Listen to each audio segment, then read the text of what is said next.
soutenir votre candidat? Deux arguments. Le premier argument, le président Félix Tshisekedi n'a pas croisé les bras. On pouvait le condamner s'il n'avait rien fait. Il a tout fait, il a trouvé l'armée dans l'état où cette armée s'est trouvée, avec des produits de brassage, avec les produits des éléments qui sont les résidus des ex-phases, les Kadogo qui sont arrivés, les Maïmaï, les RCD, les MLC, les RCD KML, les RCD national. Je peux vous citer toute une liste de rébellions, CNDP et consorts qui avaient été intégrés dans cette armée.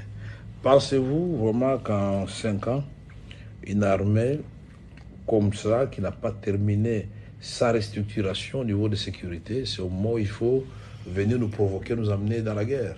Le président Félix Tshisekedi est arrivé, sa priorité c'était de donner à l'armée ses lettres de noblesse. Malheureusement, au moins il commence, et voilà, tout de suite, la guerre commence. Est-ce qu'il faut croiser les bras? Il n'a pas croisé les bras. Il a fait avec les moyens et les hommes à sa disposition.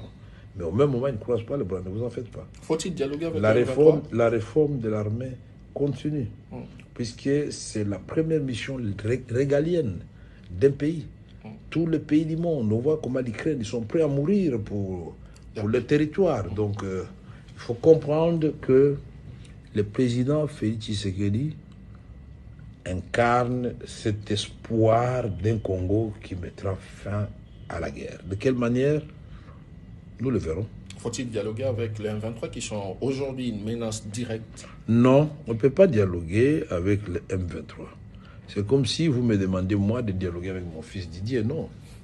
Les M23, ils disent qu'ils sont des Congolais, qui présentent leur doléance au président de la République, qui est le président de tout le monde, de bons comme de mauvais, des rebelles comme des non-rebelles. Ils présentent leur cahier de charges, mais pour cela, il y a des conditions.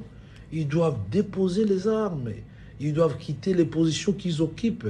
Et du côté du gouvernement, on leur donne des garanties. Écoutez, monsieur, puisque vous êtes montré quand même obéissant vis-à-vis et ou attaché à votre pays, c'est bon. À ce moment-là, je vous avais dessiné le triangle avec l'aide du cyclone. L'aide du cyclone, c'est l'M23. Puisque je fais un triangle où je vous ai dit, nous avons la République démocratique du Congo qui est agressée. Nous avons le Rwanda qui avait été cité dans les rapports des Nations Unies comme agresseur. Nous avons l'Ouganda, ça ne fait l'ombre d'aucun doute, les troupes ougandaises sont sur le territoire congolais. Officiellement.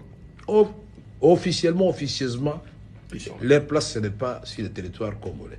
Et donc, les des cyclones qui ont milliers, ça signifie quoi? La base arrière des M23, c'est Kampala. Nous savions tous que les M23, de fait, ils avaient construit la base arrière à Kampala. Les soutiens, d'après le rapport des experts des Nations Unies, vient de Kigali, du Rwanda. Mais en même temps, ils sont des Congolais. Alors qu'est-ce qu'on fait? Le Congo fait sa part des choses. Dans le cas de la stratégie, il faut extirper les M23 des mains de l'Ouganda et du Rwanda. Une fois ils sont à côté, à ce moment-là, maintenant, nous pouvons nous regarder. Nous pouvons, le Congo et le Rwanda, se regarder. L'Ouganda et le Congo se regarder. Et puis on peut faire le talk and fight. On se bat, mais on peut parler. Et s'ils acceptent de se retirer du territoire congolais, on n'a plus besoin de se battre. Là, on peut parler maintenant. Donc le président Félix n'a jamais exclu cette possibilité. Il avait même commencé par là. C'est une question que chacun respecte sa parole et que chacun retrouve la place à l'intérieur de ses frontières.